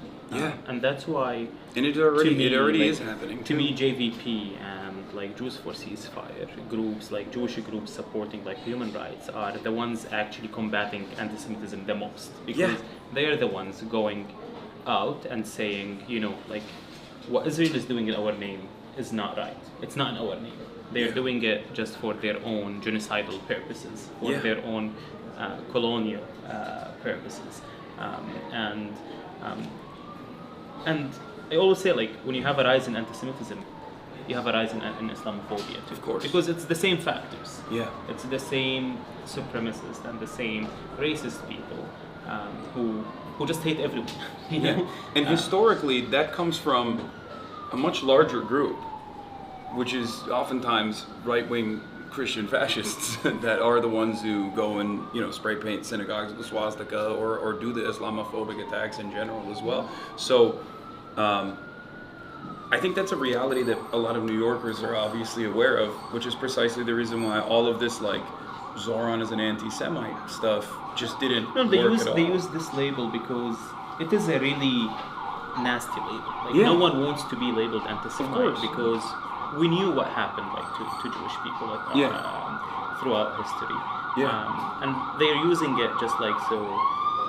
Everyone would say, like, oh no, I'm not anti-Semite. Like, you know, like, that's why they're trying so hard to conflate anti-Zionism with which is Zionism is very racist. Like, I can't tell you how racist Zionism is. Like, for someone to think that they are superior to others, that they are more deserving to others, just because God somehow promised them something. And I'm not sure if you know, but like historically, like Zionism was actually labeled racism by the UN. Oh, I did not know that. Yeah, it's the only. You can Google it now. Like, the only UN resolution that have ever been rescinded was Zionism is racism. But This is the truth. which is the truth. But that happened in the 70s. But then in the 90s, because of the peace process, the Palestinians, like, it was one of the conditions for Oslo, like, for the Palestinians to rescind this resolution. So it was cancelled. And in the UN history, this was the only UN resolution that was ever cancelled. That's crazy. So they want us to wrap this up soon. No, But We're fine. Mahmoud, we pushed CBS. Oh, you did? Oh, Okay. damn. Yeah, so that you. Oh, okay, perfect. Yeah, I had. Damn, don't feel too bummed, bro. You're like, No, oh, you're CBS. Damn. It's like, I'm stuck I'm with with this guy. Hasan. I'm stuck with this guy now. This sucks. Yeah. Okay, cool. Now that we bumped CBS, shouts out. Not entirely. Yeah. So, We don't want to announce it. yeah. So, they're probably watching this too. Yeah. So I there mean, is not only them. I'm There is another thing that's happening recently, and I don't know if you care to discuss this, if you want to talk about it, but you are suing the government for your detention. Is there anything you want to say about that? I mean, I would just say, like, as I should, you know, You- the of course. government really took away from me things that are, I don't think I can get them back, whether it is the birth of my son, whether it is my reputation that they tried to tarnish, whether all the lies and defamatory statements against me. And this is just like one step, like literally the first step of accountability that I will be seeking They against took away your freedom. everyone who contributed to this injustice against me. So it's $20 million or an official apology from the administration. Okay. And this, of course, the official apology would include ultimately like the just the end of the policy, like the anti-Palestine policy that this government has been pursuing. So this is basically, and yeah, I need them to pay, because Trump made it very clear that he only cares about money. Like he made it very, very clear. He's like, I only care about money. And this is like to talk to him in a language that he understands. Although I know like this money wouldn't come out of his pocket. Unfortunately, it's coming from our pockets, like from taxpayer money. Better that which than is, another Patriot missile. or the billions of dollars that. But I don't think it's just about money. I think what you're saying is like, or at least my analysis of this is that if there isn't some kind of repercussion against this by someone who now has this platform, who has this attention on them for a severe injustice that was done, then the administration feels powerful enough to get away with emboldened, it. with that. No, I think it's Like I want perfectly them valid. to pay back, like, or just like for them to feel that, like, you know, the heat, because I'm hoping that this wouldn't be the first case. Like I'm hoping that other people around the country would bring up like cases against the injustices that this administration is inflicting upon people, whether again citizens or non-citizens. Because You also asked for He mentioned that. I asked for an apology, and this money that if I get it, like, will be used to actually support the communities and the individuals who have been targeted by the administration and by Columbia University, because there is something that's not being said enough. There's over 100 students at Columbia who are suspended or expelled just for opposing a genocide. And this is unfortunately not making it like to the media. Like Columbia University is literally penalizing and criminalizing students for their freedom of speech. For following through on something that they're teaching in the classrooms, which is that genocide is unconscionable and wrong and immoral. Except when Israel is doing it. Yeah, well, even then, like there are plenty of studies that also plenty of professors, at least the ones that remain, that have talked about this stuff in their lectures as well. Which, ironically enough, we can talk about that as well. The Trump administration has now created an academic receivership, not dissimilar to what Nazi Germany did in a lot of the universities initially, and this they won't control thoughts. Yeah, this came after concessions that Columbia had already given, part of which was, of course, undermining the security and safety of the students that were paying tuition. No, but what more they want? Like they literally expelled students. Yeah. They sprayed students. Yeah. They expelled professors. They brought the police not one time, not two times, 4 times in a span of like a year and a half. No, I think it's a year. Not even a year and a half. In a span of a year, like 4 times. And historically, Columbia only brought the police or called in the police once in the 60s. Yeah, and that was like commemorated.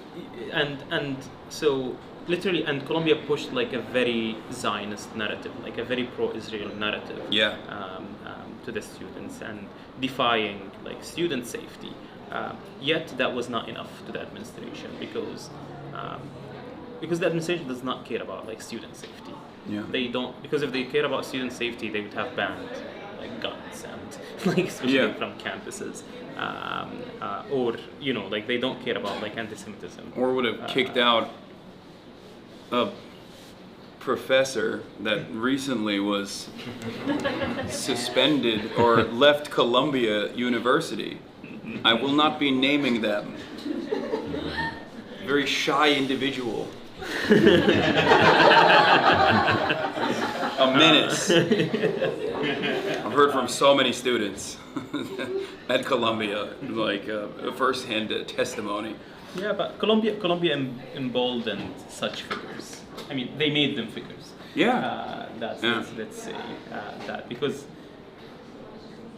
like, Sex and Colombia appeal. knows it. Like in private, like when I had these meetings with the administration, and they would raise like I would show them, like, see, the students are threatening like the protesters, these provocateurs.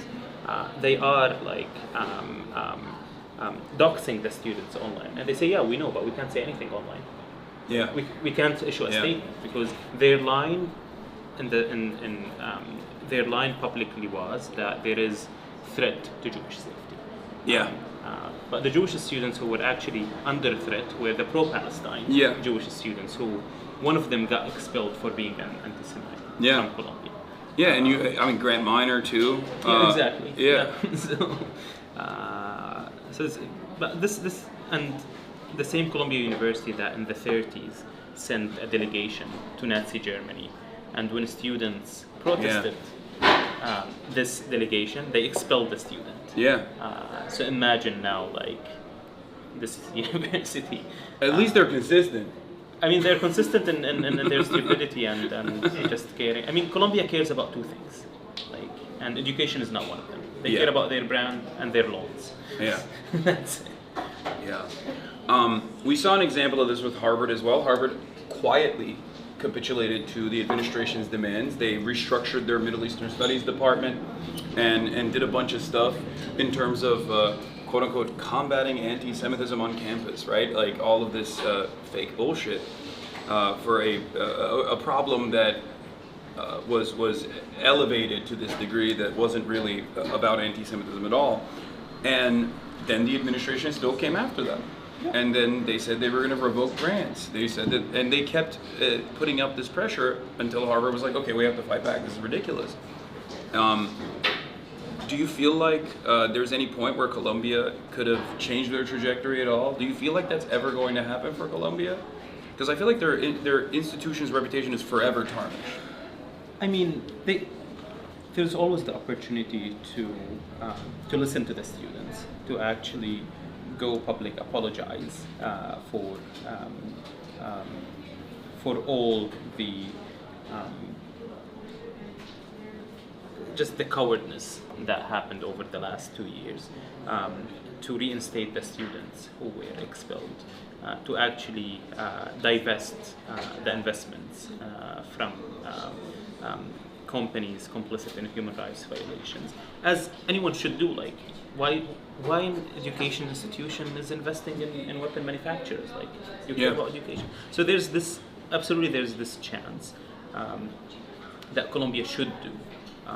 Was I surprised that they capitulated to the administration? I wasn't, because again, like, Colombia doesn't care about safety. They care about the money that they have, the brand, maintaining their non-profit status, having all these billions continue pouring into the institution. But even they created this condition to themselves, because from the very beginning they capitulated to the narrative that there is that the protests are creating a hostile environment. That's why you have different presidents coming to Colombia, and then they'd be like, we're doing everything, like Shipman, like she's now like they called her an anti-Semite, like, you know, like, and she's doing everything they wanted, like they literally. The same with Shafiq, she did everything they wanted, but it was not enough for them. And this is why, like, when you look at the facts, like, show us the facts of like, the presidents would come and like, okay, like, let's see what's happening, like, let's combat anti-Semitism because of the protests, because anti-Semitism is happening, not because of the protests. Of course. Like then they don't see anything. Like when Trump supporters, neo-Nazis, open neo-Nazis, marched in Charlottesville. One of them was a Columbia student, and he wasn't even like hiding his identity, the Tiki Torch guys in Charlottesville. And Columbia allowed that person to do remote student work to graduate, that wasn't an issue at all at that point. Because that's not the type of anti-Semitism that matters. The real anti-Semitism that doesn't matter to a lot of these Proud Boys, institutions. like Proud Yeah. Boys were at the gates of Columbia. Yeah. And we did not hear anything from them. Yeah. Minouche Shafiq received like a lot of death threats. She told me that like she received a lot of death threats from right wing, but we don't hear about that like on the media. Like you say, like Yeah. it's only and this goes into one of the main structural problems or the main problems here in the discourse, which is what happened to me shows that like Palestinians are automatically dehumanized. Like we should show our humanity. We should show that we are normal people. Yeah. That we should only focus on the death of children and women because like for some reason Palestinian men are violent. Like we shouldn't talk about them. Yeah. And we should ask ourselves like what got us here? Like to have Trump use the word Palestinian as a slur. Or Chuck that- Schumer. Yeah. I'm not sure if that's I mean an insult to Palestinians. Yeah. No, that's what's so crazy about it is you see a lot of Gentiles that unconditionally back Israel, where they get to tell Jewish people how not Jewish people actually are, which I feel like it under different circumstances would immediately like rise to the level of anti-Semitism that even the likes of Jonathan Greenblatt, for example, would potentially call into question, and he's nowhere to be found on this stuff because he's too busy coming after people like myself. With the Shylock like comment that Oh yeah, exactly. that Trump did, but even with the same administration, like Rubio, Elon in Musk March, said in Heil. March, in March, Elon called Musk said me- Heil twice. No, called me like an anti-Semite, but then the next day he would call the Germany's like neo-Nazi AfD. Yeah. Yeah, he would defend. Yeah, he defended He would AfD. defend them, like he would Yeah. call them, and like it's insane because if you think about it, I'm not sure if everyone knows what the charge against me is, but basically that I one of them, the Rubio determination is that I undermined the U.S. foreign policy in combating anti-Semitism. But what's undermining like this policy of undermining of combating anti-Semitism is U.S. unconditional support to a country that's waging a genocide under the name of Judaism is actually supporting neo-Nazi parties, is actually meeting with Holocaust deniers here in the United States. That's what's actually Yeah, that's actually hindering- creating yeah, exactly. anti-Semitism. Absolutely. Yeah. Yeah, they use it because it's convenient for them now. Well, even the IHRA definition, which even the person responsible for it says should never be applied in a legal setting, even though nobody cares, and they still try to do it. It in and of itself contradicts what this administration is trying to advance in terms of their interests, because like one of them is the conflation of Israel and Judaism. Like that is anti-Semitic, and it is definitionally anti-Semitic within the IHRA definition as well.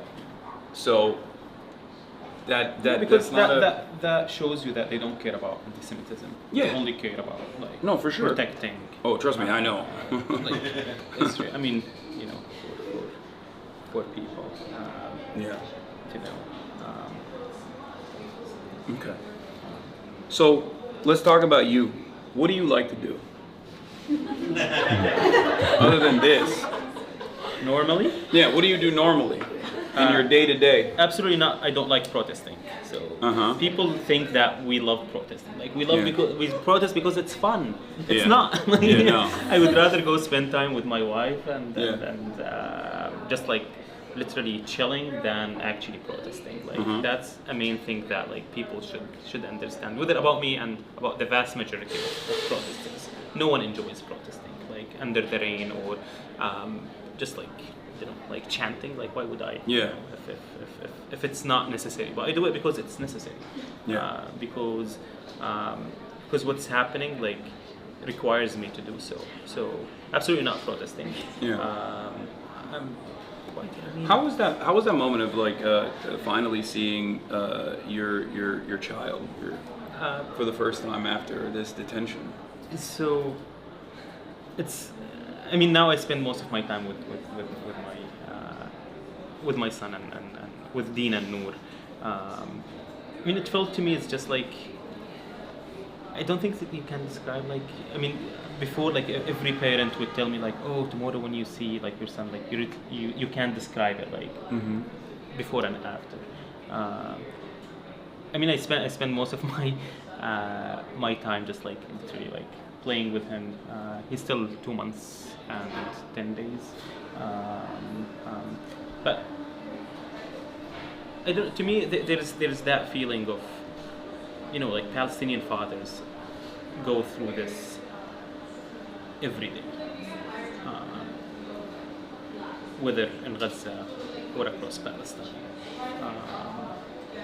So I have always this thought when Dean is crying for food, and I'm like, I have, like, food for him, but, like, about the parents that they can't get food because Israel now is actually preventing baby formula from coming in Gaza. How cruel that could be. So I have always this thought in my head, and just, like, being worried about separation again from them. That's why I'm spending, like, 24 hours with them. But it's crazy now, like, I'm getting, like, parenting advice from Zionists, like, being like, oh, like, he's on the streets now. Why he's not with his kid? I wanted to talk about that. How difficult was it for you to separate once again from your child to go back and do a rally? No, I mean, Dean was already, like, literally in the second room, like, in another room. So no, it wasn't like as people would think, like, oh, like, I spent, like, 10 hours rallying and spending half an hour. No, I'm spending, like, a lot of time with the family. But I felt it's important for me to rally that day, just to show that we're not afraid. Because what the Trump administration did to me, they wanted to set me as an example. So others wouldn't oppose Israel's genocide. So that's why I made that decision of actually, like, despite so many warnings about my safety, to actually go and walk with the protesters that day. And I'm doing it, like, not for anyone. I'm doing it for myself, for my son, because I don't want him to live in a country that's supporting the killing of his people. And they don't, like, I don't want him to protest, like, in the future, you know, like, hopefully Palestine will be free, hopefully, like, the world would be, I don't know, like, some, I mean, I know it wouldn't, but I would hope that would happen in the future. So now, like, literally, like, all my time with my family. Usually, I mean, I just mostly work and see friends. So that's, like, I don't do gaming. I'm sorry, like, No. I have a PS4. I do some FIFA. So, classic. That's exactly. But I'm. What do you watch on television? You watch any TV? Just movies? any show that my wife Noor wants to watch. So I'm just, You guys watch the Turkish soap operas? no, when That's pretty poppin'. What? no, No Ertuğrul? No? Okay. no. There's another L. I'm sensing a lot of anti-Ottoman, anti-Turkish animosity. I love coming from Istanbul. you. I mean, to me, Istanbul is really the prettiest city in the world. It's nice. You don't have to say that. It's No, it is. It is. It is. I mean, I go there very frequently. Yeah. Or I used to very frequently. But that I don't do much like much fun. Like, to me, just like seeing friends. That's like mostly why I spend time Yeah. with. A little bit of hookah? Thankfully, no. No, you don't smoke hookah? I don't either. Everyone always wants to go to get nargile. I'm like, Socially, maybe, but like not Yeah. like I would have it like on standby. Just and coffee's doing enough. it. Yeah, coffee. Just like I love like seeds, sunflower seeds. Like I would. Classic. I'm a very classic like Arab, Yeah. like person. So. Yeah, you're gonna move into unk status soon. Already there. Yeah, I like that. Too late. So. Okay. Before we let you go, and once again, thank you so much for spending time with us, and thank you guys for everything you've done so far and allowing us to have this moment. What would be your last message to people who are maybe worried about these protests not going anywhere? Because I'll say this much: I keep telling people, you know, keep up the pressure, don't stop. I have the past decade of experience that I can look back to and say that like all of this pressure has amounted to something. It has genuinely changed people's opinion on this. And you are much more optimistic than I am in your demeanor. So. I mean, basically, as you said, like the change is happening. Like, I mean, my message is just look at New York. Yeah. Look what happened with Suhran. The change is happening. Unfortunately, usually movements, like the results or the impact of movements usually is slow. You don't see it like in a day or two. Like it takes time, so it needs patience. But the tide is changing. It's already changing, and just don't fear what this administration. I mean, not what the establishment, because it's not about Trump. It's about the whole establishment in this country, and they want us to feel like they want us to feel that our jobs are in jeopardy, our future is threatened. Because actually, like we are changing the world, and we need to continue like mounting the pressure. Like we should continue to do that, and because at some point this regime of oppression and suppression will collapse. But you need this persistent pressure on it. So this is, I mean, the main message I have. I hope my stories is like some sort of gives hope to people, like not to fear authority, because the moral cost of silence is much higher. Like I can't imagine myself being silent while my people are being genocided. Not only my people, any people are genocided. I did the same in Syria. Like it's not that like because it's Palestine. No, I did the same like in Syria, and like it's happening. We will win. I'm certain of that. Inshallah. Of course. Yeah. All right. Well, thank you, Mahmoud Khalil. Thank you so much. This was amazing. Thank you. We got a crowd in here. Yeah. Do you wanna try? What is this? I think it's cheese. I'll try it. Hold on. Cheese. Let me take the zin out.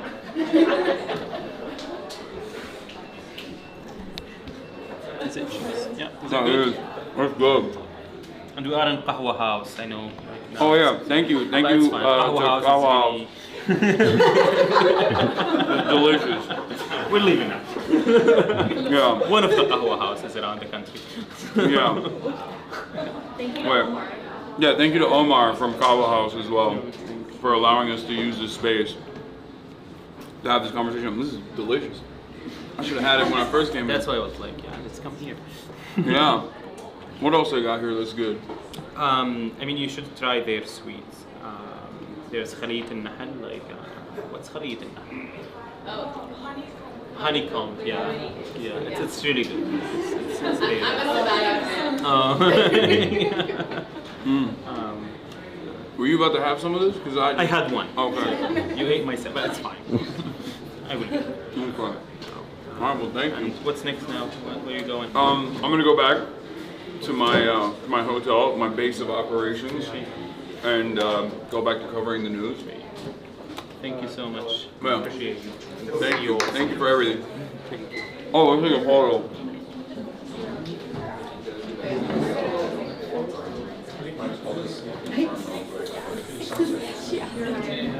Can you take a photo? Yeah, yes, please. Here, I'll come over there.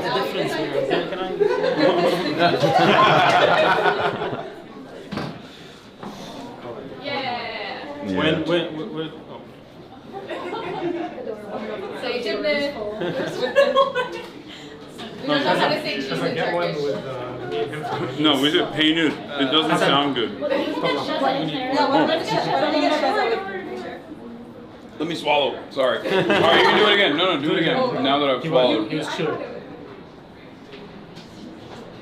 These two guys match. Would we be able to get a picture with the comms team? Yeah, let's do it.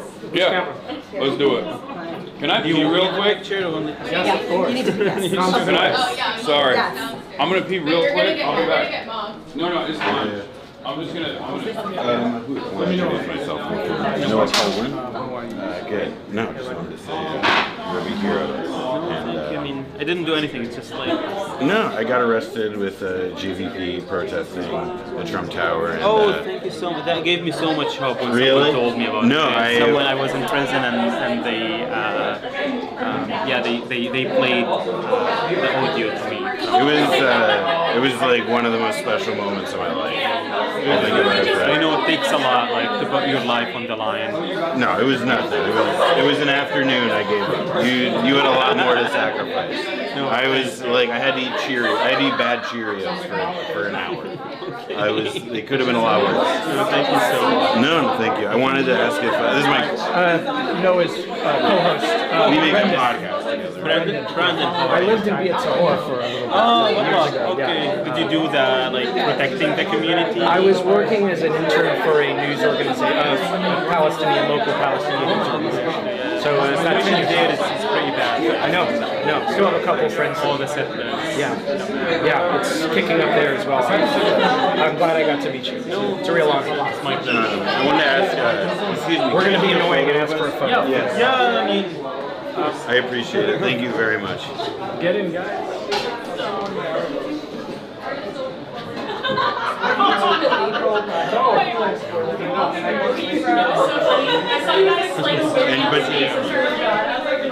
How do you know that? I didn't know that. That's true. I am better looking. Just like We can slide. I know Hasan's coming back. Yeah, we came with it. Yeah, we came with Hasan, streaming with him. He and I. I've been going on a stream a few years. Talking about Israel, Palestine, and other stuff. I used to be an editor at Jewish Currents. Jewish guys? Yeah, I read some. What's the editor who left? Jacob. Well, Jacob. It's okay. It's who been a left? short I'm day not today. sure. I know. Nora? No. 2 days ago. It was a long day. Yeah, we walked all throughout the Bronx for like But the editor 5 now is hours. Ariel Angel. That was tough. Yeah. No, And then we walked through Harlem. It's been interesting covering it. And that was maybe honestly. just 3 or 4 hours. So Very happy to have you back. it was fun. It was super hot. Did the mayor of Harlem? It feels a bit surreal. Yeah, I liked the mayor of I Harlem. can't. I literally cannot imagine. I love that. It's also been interesting to see as your conversation with Hassan, how to see the way Palestine and anxieties about ICE and detention have come together in a really easy to understand way. I mean, it's not. I mean, ICE is just one of the oppression tools that they are using. Like, it's not the main one. Like, I mean, it's just like one of the tools they are using because they're using so many other tools just to suppress any pro-Palestine speech. I mean, they're using Canary Mission and Beitar. No, but what they want to cancel that. I think it's your other. Alright, let's stay Okay. I felt like how come you guys were stuck in a corner. No. Like take a breath. There you go. Alright. Oh, do you want to take a picture? Oh yeah, let's do it with the costume, right? Up here. Do you want? Good job, guys. No. Are they comms in terms? You wanna? You're great. Come on, come in. This is the only pick we're gonna get. So there you go. Are you good? Honestly, I'm killing you. Yeah, you already done I that. was looking at the wrong camera. All right.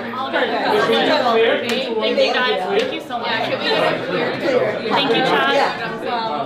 Let's go. All right. One more? Anybody care? Come.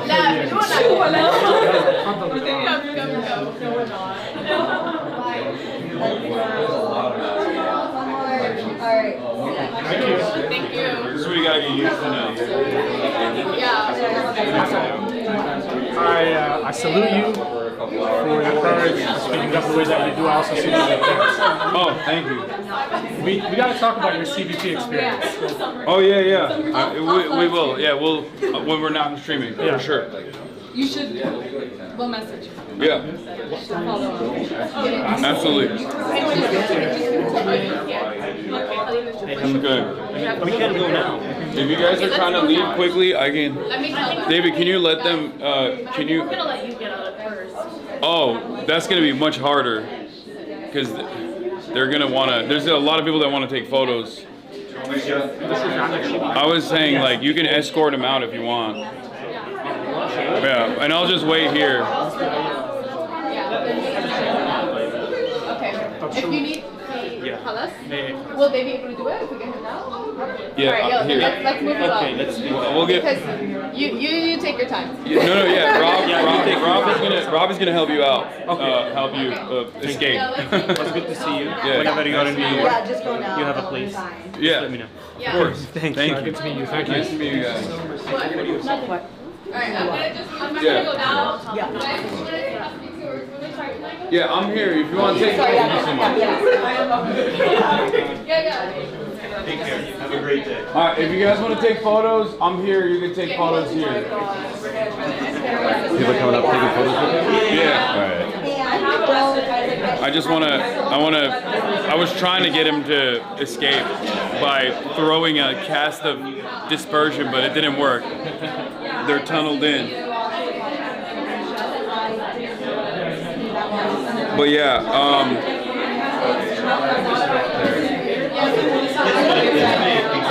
Wow, what an opportunity. What a crazy. I'm gonna send people for pictures of. Yeah, sure. Hi. Selfie? Yeah, let's do it. Yeah, awesome. Thanks for coming to Kawa. I lived like a block away and was just working here. I was like, Yeah. oh shit, that's his son. So, Yeah. it's great. It's awesome. Yeah, and thanks for everything you do. It really is changing a lot of how Gen Z and Gen Alphas feel about things. I really appreciate it. I hope. Yeah. Thank you. Oh, what do you think? Hi. Oh, look at that. You got the merch and everything. Oh, for sure. It's so good to meet you. Wait, David, Rob, can you help them? Can you help them out? Yeah. To get out? Thank you.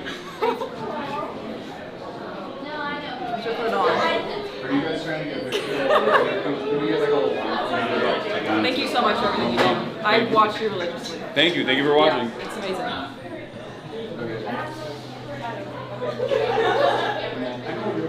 Hi.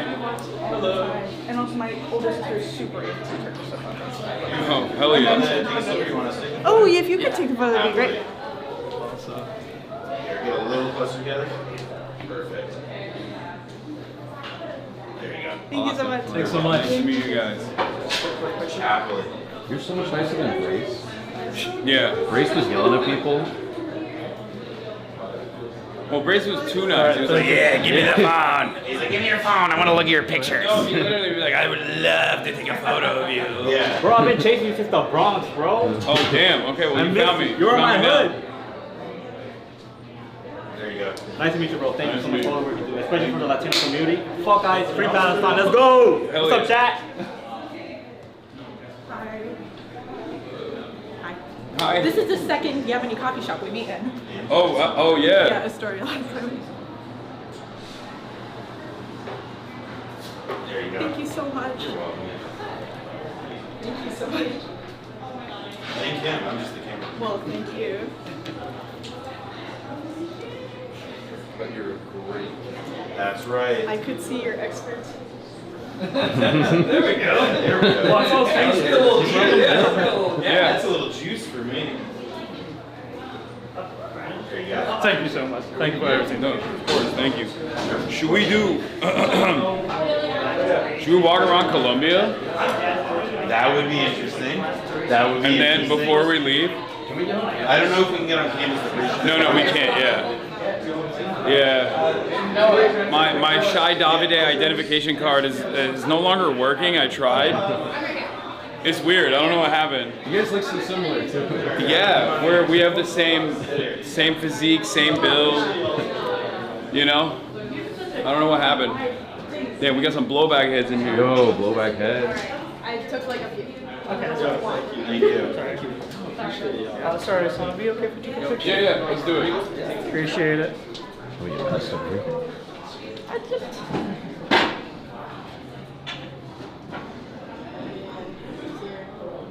All right. Appreciate it, man. Nice to meet you guys. Thank you for watching. Thank you for being here. Thank you. Happy birthday tomorrow, Mason.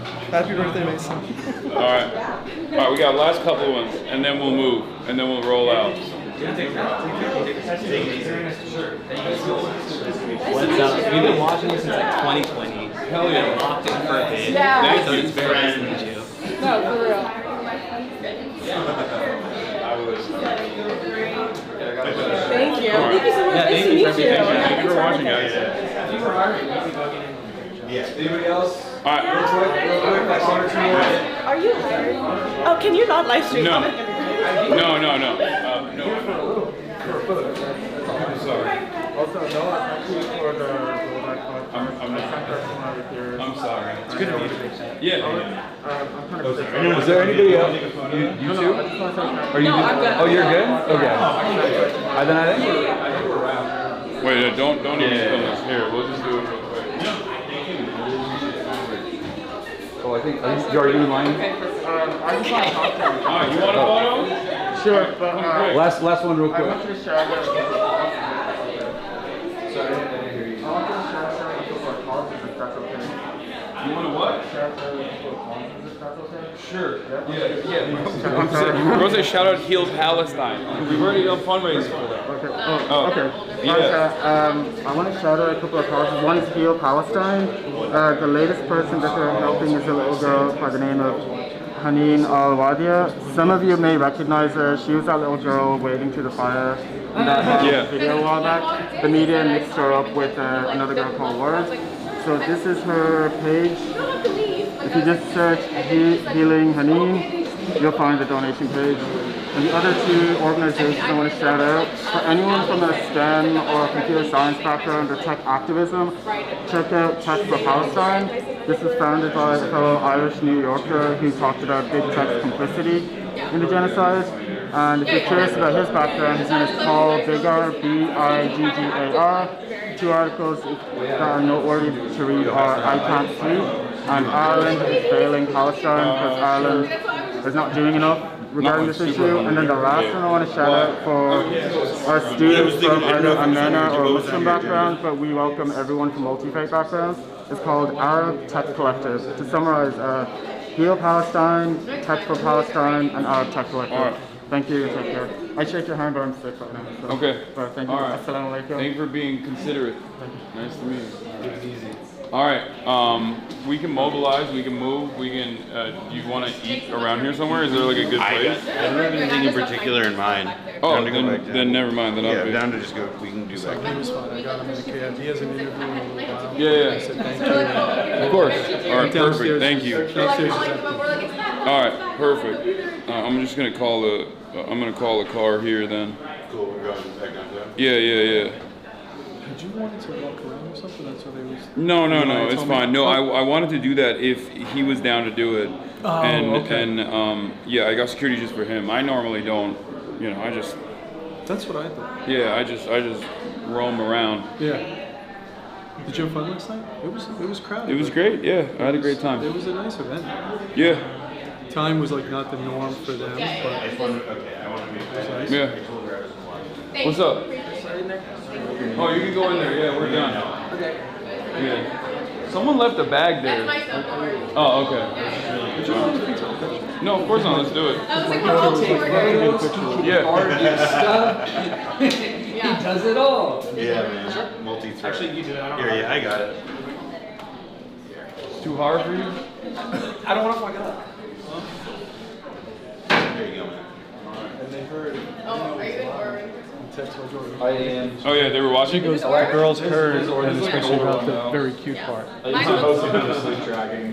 Honestly. Alright. Thanks, Thank you for everything. Yeah, you were great. Take care.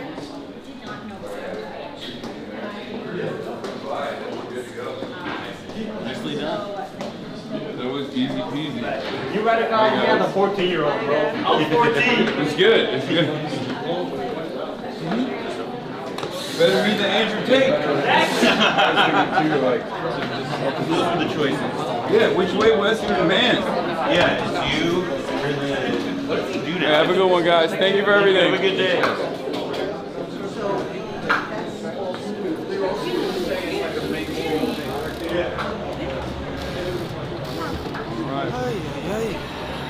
Nicely done. Yeah, thank you for everything, guys. Yeah, we're going back downtown. All right, I'm gonna, we're gonna head back down now, back to the hotel, and then I'm gonna keep doing my regular news coverage uninterrupted, as you guys expect.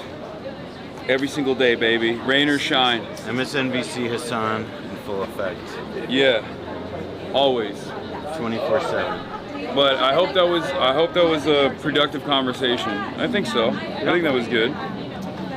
Absolutely. Yeah. Like there's always, you know, you don't prod too much because there's still an active case that they are fighting. Like just because Mahmoud is walking free doesn't mean that the government has stopped their prosecution. Even though we all know it's fucking ridiculous. All right, I think this is it. Is that sorry? Yeah.